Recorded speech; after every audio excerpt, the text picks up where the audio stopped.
Hello student, स्वागत है आप सबका इस क्लास में जिसमें आपको पढ़ाने वाले हैं क्लास 5 के मैथ की वर्कबुक, जिसका आज डे पढ़ाने वाले हैं आपको 73। टॉपिक है मल्टीप्लिकेशन ऑफ फ्रैक्शन, मतलब भिन्नों का गुणा। पहला क्वेश्चन इसमें है कि Manoj and Reena have gone to picnic. Manoj और रीना पिकनिक पर जाते हैं। मदर गेव देम बोतल ऑफ 5 लीटर, और उनकी माँ ने उनको गेव मीन्स दी, बोतल मतलब एक पानी की 5 लीटर की बोतल उनको दे दी कि आपको जब प्यास लगे तो पीते रहना। मनोज ड्रैंक, ड्रैंक मतलब मनोज ने पी लिया 2/5 पार्ट ऑफ वाटर, उस पूरे पानी का 2/5 हिस्सा पी के मनोज ने खत्म कर दिया। And Reena drank the rest, rest part मतलब जो बचा हुआ हिस्सा था वो किसने पी लिया? रीना ने। ठीक, तो इतनी बात हमारी समझ में आती है कि दो बच्चे घूमने के लिए जाते हैं, उनकी माँ ने उन्हें 5 लीटर पानी की बोतल दी है। मनोज ने उस पूरी बोतल का 2/5 हिस्सा पी लिया और जो बचा है वो रीना ने पी लिया। अब आगे हमसे सवाल पूछे जाते हैं, how much water did Reena drink, Reena ने कितना पिया, और how many litre of water did Manoj drink, को मनोज ने कितना पिया। तो मनोज की तो हमको यहाँ बात दी गई है, तो पहले मनोज का ही निकालते। जो टोटल पानी था हमारे पास 5 लीटर, उसका 2/5, यहाँ ऑफ लिखा हुआ है, ऑफ का मतलब होता है मल्टीप्लाई। तो टोटल पानी 5 लीटर है, 2/5 का मल्टीप्लाई कर दिया, 5 से ये 5 कैंसिल हो जाया करते तो केवल बचा 2। दैट इज, इसका मतलब ये निकला कि मनोज ने 2 लीटर पानी पिया है। और बचा हुआ पानी जब 5 लीटर था तो 2 मनोज ने पी लिया, बचा कितना? 3 लीटर, तो 3 लीटर पानी पिया है फिर रीना ने। तो इस प्रकार से इसको किया जा सकता था। नेक्स्ट है कि there was 7/8 kg salt in the kitchen, kitchen में 7/8 kg नमक है। Pooja used 2/5 part of it, तो पूजा ने इसका 2/5 हिस्सा खाना बनाने में यूज कर लिया, making food. Find how much salt was left, अब बताइएगा किचन में कितना नमक बच गया है। तो पहले तो हमको ये देखना है कि खर्च कितना कर लिया आपने। तो 7/8 पार्ट था और खर्च कर लिया हमने 2/15। तो इसको सॉल्व जब करेंगे तो ये इससे कैंसिल किया जा सकता है 4 टाइम्स, ऊपर का ऊपर मल्टीप्लाई, यानी 7/15 यानी 7/60 kg, यानी इतना केजी तो नमक खाना बनाने में प्रयोग कर लिया गया। हमारे पास था कितना? 7/8, तो बचा कितना हमसे ये पूछा जा रहा है। तो इसके लिए अब कैसे पता करेंगे जो बचा हुआ नमक? तो इसके लिए अब क्या करेंगे, 7/8 से जो हमने यूज कर लिया है 7/60, ये माइनस करना पड़ेगा हमको। तो इसके लिए हमें इसका एलसीएम लेना पड़ेगा। इसका एलसीएम हो जाएगा जाकर के 120। 120 से मतलब एक ऐसी संख्या जिसमें 60 का के पाड़े में भी आता और 8 के पाड़े में भी आती। तो 8 का पहाड़ा जब इसमें पढ़ेंगे तो कितने बार जाएगा? 8 एकन 8 और 15 अट्ठे 100, 15 बार, 15 सत्ते 105, तो यहाँ पर आ जाएगा 105। 8 का भाग इसमें देंगे 15 बार, 15 का गुणा करेंगे 7 के साथ, और 60 का भाग देंगे इसमें 2 बार, 2 का गुणा करेंगे 7 के साथ, तो ये हो जाएगा 14। अब 105 में से जब 15 को 14 को कम कर देंगे तो बचेगा कितना? अगर 15 होते सीधे सीधे 90 बच जाते, एक कम है, तो 91/120 kg, यानी थोड़े बड़े बड़े नंबर आ गए। इतना नमक किचन में बच गया। एक बार फिर समझ लीजिएगा कि 7/8 kg नमक किचन में था और उस टोटल का 2/5 पार्ट खर्च कर लिया, तो हमने खर्च किया 7/60 kg। तो जो हमारे पास नमक था उसमें जो हमने खर्च कर लिया वो माइनस किया हमने। और माइनस करने के लिए हमें क्या करना होता है, या तो इनके डिनोमिनेटर सेम बना लें या इस प्रकार से एलसीएम ले लें। तो हमने 8 की टेबल 120 में पढ़ी 15 बार, 15 का ये ऊपर वाली संख्या के साथ गुणा करके रखते हैं, फिर 60 की पढ़ी इसमें 2 बार, 2 का इसमें गुणा करके रखते हैं, माइनस कर दिए, इतना आ गया। अगला है कि रिमेनिंग 5/8 पार्ट ऑफ द कचौरी बाज केप्ट इन द फ्रिज, मतलब जो भी कचौड़ी बनी थी उसका 5/8 पार्ट कहाँ रख दिया गया है? फ्रिज में रख दिया गया है। Rajesh ate 1/4 part of the remaining kachori, अब जो हिस्सा बचा हुआ था उसका भी 1/4 पार्ट राजेश ने खा लिया। राजेश एट मतलब राजेश ने खा लिया 1/4 पार्ट ऑफ रिमेनिंग कचौरी, बची हुई कचौरी का 1/4 भाग। तो अब बताइएगा find what part of the kachori was left, तो अब कितना हिस्सा बचा हुआ है। तो पहली बात तो जो बचा ही था उसका हमारे पास टोटल कितनी थी इसकी बात नहीं की है, उन्होंने ये कहा कि 5/8 बची हैं। तो राजेश ने कितनी खा ली पहले तो हमको वो फाइंड करना है कि 5/8 बचा था और इसकी 1/4 यानी मल्टीप्लाई करेंगे 5/32, इतनी तो राजेश ने खा ली। तो सेम उसी क्वेश्चन की जगह निकालेंगे, टोटल हमारे पास कितनी थी 5/8 थी और उसमें से हमने 5/32 खा ली, तो बची कितनी, इनका एलसीएम भी 32 आ जाएगा। 32 एक ऐसा नंबर है जो 8 की टेबल में भी आता है और 32 की टेबल में भी आता है। तो 8 की टेबल जब इसमें पढ़ेंगे 4 टाइम्स 4 का 5 के साथ मल्टीप्लाई करेंगे तो 20, और इसका इसके साथ जब मल्टीप्लाई डिवाइड करेंगे तो एक आएगा, एक का 5 के साथ मल्टीप्लाई करेंगे 5, यानी कुल मिला के बचा हमारा 15/32 पार्ट ऑफ कचौरी। इन कचौरी का 15/32 भाग अभी भी बच गया है। तो इस प्रकार से ये वर्ड प्रॉब्लम वाले क्वेश्चन थे। आगे देखते हैं। ये मल्टीप्लाई करना है, फ्रैक्शन का मल्टीप्लाई करने का मतलब होता है कि अगर नीचे से ऊपर की कोई संख्या या ऊपर वाली संख्या में से कोई नीचे वाली संख्या कैंसिल हो रही तो कर देते, नहीं तो ऊपर की संख्या का गुणा ऊपर और नीचे की संख्या का गुणा नीचे वाली संख्या के साथ करते हैं, अगर कोई नंबर कोई किसी से कैंसिल नहीं हो रहा है। तो यहाँ 2 की टेबल में कोई नंबर नीचे नहीं है और 3 की टेबल में कोई नंबर ऊपर नहीं है, ना 9 के में ना 8 के में, तो सीधा सीधा मल्टीप्लाई करते हैं। 8 दूनी 16 और 9 3 27।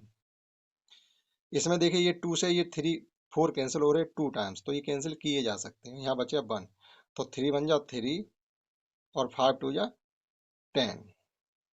इसमें क्या करेंगे, इसमें सही बटे में दिया गया तो पहले तो इसको ये खत्म करेंगे हम। 5 दूनी 10 और 11 यानी 11/5 और ये 25 2 27, 27/5 ऐसे गुणा करेंगे पहले, तो हमारे लिए आसान रहेगा। अब कोई नंबर अभी भी नहीं कट रहा तो हम क्या करेंगे, 5 का 5 के साथ और 11 का 27 के साथ गुणा करके रख देंगे। 11 का जब 27 के साथ करेंगे तो 7 तो 9 और 2 और 5 5 जा 25। ठीक, 27 का 11 के साथ करेंगे 297 आ जाएगा और 5 का 5 के साथ करेंगे 25 आ जाएगा। तो इस प्रकार से किया जा सकता था। इसमें देखिएगा, इसमें सही बटे में नहीं है तो डायरेक्ट देखो ये 2 से ये 2 कैंसिल हो गए। अब कोई नंबर किसी से कैंसिल नहीं हो रहा तो 5 चौको 20 और 3 का 3 में करेंगे 3 3 या 9। इस प्रकार से किया जा सकता था। देखते हैं नेक्स्ट 74 डे की क्लास। 74 डे की क्लास में फ्रैक्शन का मल्टीप्लाई है। इसमें देखिएगा सॉल्व करना है, वो नंबर है और उसी का रेसिप्रोकल। रेसिप्रोकल का मतलब होता है जैसे कोई फ्रैक्शन है और उसको अपॉन वाली संख्या जो डिनोमिनेटर उसका न्यूमरेटर बना दे और न्यूमरेटर का डिनोमिनेटर, तो रेसिप्रोकल हो जाता है। तो आपस में जब ये 2 से 2 कैंसिल हो जाएंगे तो बचेगा केवल 1। तो इन सभी के आंसर 1 ही आने वाले हैं। 13 से 13 कैंसिल, 8 से 8 कैंसिल, आंसर आ गया 1।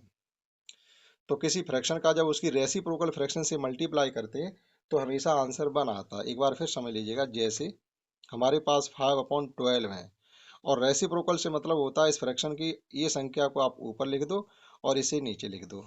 जब आप इनको मल्टीप्लाई करेंगे तो ये आपस में कैंसिल हो जाएंगे, हमेशा 1 आएगा।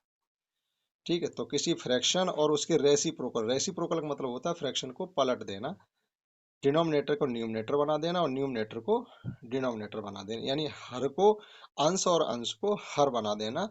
किसी फ्रैक्शन का रेसिप्रोकल करना या व्युत्क्रम करना कहलाता है। तो अब इससे रिलेटेड क्वेश्चन हमसे कुछ कहे गए हैं कि answer each of the above question, प्रत्येक दिए गए क्वेश्चन का आंसर कितना आया 1। इन ईच अबव क्वेश्चन, प्रत्येक दिए हुए ऊपर के क्वेश्चन में a fraction is multiplied by its, किससे मल्टीप्लाई किया, प्रत्येक फ्रैक्शन में किससे मल्टीप्लाई किया, इट्स रेसिप्रोकल। रेसिप्रोकल ऑफ 5/12, देखो 5/12 का रेसिप्रोकल क्या होगा, आप इसको 5 को पहले लिख दो अपॉन करके वो 12 को पहले लिख दो बाद में 5 को लिख दो, तो ये रेसिप्रोकल हो जाता है। अब देखो 3/4 का रेसिप्रोकल आपसे लिखवाया गया व्युत्क्रम, तो आप 4/3 कर देंगे। जब उसी फ्रैक्शन का उसके रेसिप्रोकल से मल्टीप्लाई करते हैं तो 1 आया करता है। यहाँ देखो ये कैंसिल होकर के 1 आ जाएगा। ठीक, नेक्स्ट है कि how many minutes are there in 5/6 part of hour, एक घंटे के 5/6 भाग में कितनी मिनट हो गई। तो एक घंटे में कितने मिनट होते हैं, 1 आवर इज इक्वल टू होता है 60 मिनट। एक घंटे में 60 मिनट होते हैं। अब वो कह रहे 60 का कि 5/6 कितना होता है, का से मतलब होता है मल्टीप्लाई। 6 से 10, 60 को डिवाइड करेंगे 10 टाइम्स, 10 का 5 के साथ मल्टीप्लाई करेंगे तो 50 मिनट। ठीक, तो 1 आवर का 5/6 50 मिनट के इक्वल होगा। नेक्स्ट है, Sushant read 1/3 part of a book in 1 hour. Sushant किसी किताब का 1 घंटे में 1/3 हिस्सा पढ़ लेता है। 1/3 पार्ट का मतलब ये हुआ कि अगर उसमें से 3 पेज हैं तो 1 घंटे में वो 1 पेज पढ़ रहा है, इसका ये मतलब होता है। तो ये कहा जा रहा है, फिर बताओ पूरी किताब कितने घंटे में पढ़ लेगा। जब किताब का एक हिस्सा, अगर जैसे आपसे ये कहा जा रहा है आपके पास कुछ पैसे हैं और एक दिन में उसका मतलब 3 हिस्सा खर्च कर देते हो, तो पूरा हिस्सा खर्च करने में कितने दिन लगेंगे? 3 ही दिन तो लगेंगे। तो ये हो जाएगा, तो कंप्लीट टाइम उसको लगेगा 3 आवर। ठीक, जब 1 घंटे में 1/3 हिस्सा पढ़ते हैं तो पूरा हिस्सा पढ़ने के लिए हमको 3 ही घंटे लगेंगे। ठीक है, नेक्स्ट क्वेश्चन, नेक्स्ट 75 डे की क्लास को देखते हैं। 75 डे की क्लास में भी हमें फ्रैक्शन का मल्टीप्लाई करना है। यहाँ पर 1 का मल्टीप्लाई होने से कोई फर्क नहीं पड़ता, किसी भी नंबर 1 का मल्टीप्लाई करने से वो नंबर ही आता है। और यहाँ 1 आ रहा है तो इसका मतलब है इसके रेसिप्रोकल से मल्टीप्लाई किया गया होगा। जो यहाँ पर फ्रैक्शन दी हमने उसका रेसिप्रोकल लिख दिया। 0 को मल्टीप्लाई करने पर 0, और 0 को मल्टीप्लाई करने पे 0, और यहाँ पर 5 बन जा 5 और 3 2 जा 6, और यहाँ भी 5 बन जा 5 और 3 2 जा, सेम क्वेश्चन दे दिए। नेक्स्ट है कि मनोज, रीता और सोहन एंड पुष्पा, ये 4 लोग हैं, are told to shade 1/3 part of the following shape. ये एक शेप दिया गया और उनसे कहा गया इसका 1/3 हिस्से को आप शेडेड कर दो, यानी काला कर दो, इस प्रकार से रंग कर दीजिएगा उस पर। अब देखिएगा, मनोज ने ये किया है, रीता ने ये किया, सोहन ने ये किया है, और हमसे कुछ और भी। Pushpa has told that the shape of has 6 part, so 1/3 part of it can not be shade. अब पुष्पा ने तो ये कह दिया कि हमारे इसमें तो 6 पार्ट दिए गए और हमसे 1/3 पार्ट करने के लिए कहा गया है, तो वो ये कह रही है किए ही नहीं जा सकते। To shade 1/3 part of it there should be 3 squares whose answer is correct. तो फिर उसने ये कह दिया अगर 1/3 पार्ट किसी के करने हैं तो आप 3 कर दीजिएगा। तो किसका जवाब सही है? पहले तो आप ये समझिएगा कि हमें कोई शेप इस प्रकार से दी गई, उसके 6 भाग कर दिए उन्होंने, 1 2 3 4 5, 6 कर दिया। अब उनसे ये कहा गया है कि इसके 1/3 पार्ट आप सेड कर दो, यानी छायांकित कर दो इस प्रकार से। तो कितने करेंगे? 1/3 का मतलब ये होता है कि हर 3 में से एक, जैसे ये 3 है यहाँ से यहाँ तक, इनमें से एक कर दिया, फिर ये 3 बचे, आप फिर इनमें से एक कर दो, इसका मतलब ये है। तो कुल मिला के 2 किए जाएंगे, या जितने टोटल पार्ट हैं उतना हिस्सा हमें यहाँ होना चाहिए। जैसे यहाँ पर 6 पार्ट दिख रहे, तो 6 ही 3 की जगह होने चाहिए, तो हम यहाँ बना सकते हैं। हमने पिछली क्लास में बताया था, अगर इसमें 2 का मल्टीप्लाई कर दें दोनों में तो 2/6 हो गया। तो देखो 6 पार्ट हैं टोटल और 6 हमारे पास भी दिख रहे हैं हर में। अब 6 में से 2 करने, तो अब आप कोई भी 2 कर दीजिए। अगर इस प्रकार से दिया होता 2/6 तो सीधा सीधा समझ में आ जाता, लेकिन उन्होंने दे दिया 1/3। इसका मतलब होता है हर 3 में से एक आपको शेडेड करना है। तो हमारे पास 3 3 के जोड़े 2 हैं, तो 2 हिस्सा हमें शेडेड करने हैं। तो देखो 2 किसने किए होंगे?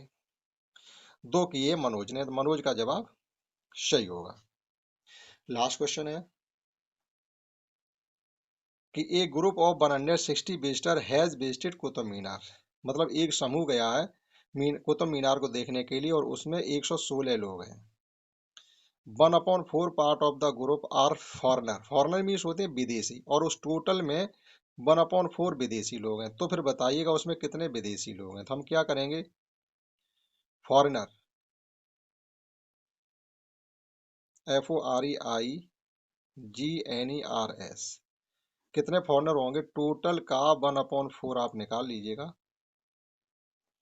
तो जब 4 से 116 को डिवाइड करेंगे तो ये 4 बन जा 4, 4 2 जा 8, 3 बच गए 4, 9 जा, यानी टोटल 29 फॉरनर उस ग्रुप में हैं जो कुतुब मीनार को देखने आए होंगे। तो इस क्लास में हमने आपको 73, 74 और 75 डे की क्लास करवाई है। आशा करता हूँ आपने समझ पाया होगा। That's all. जय हिंद, जय भारत।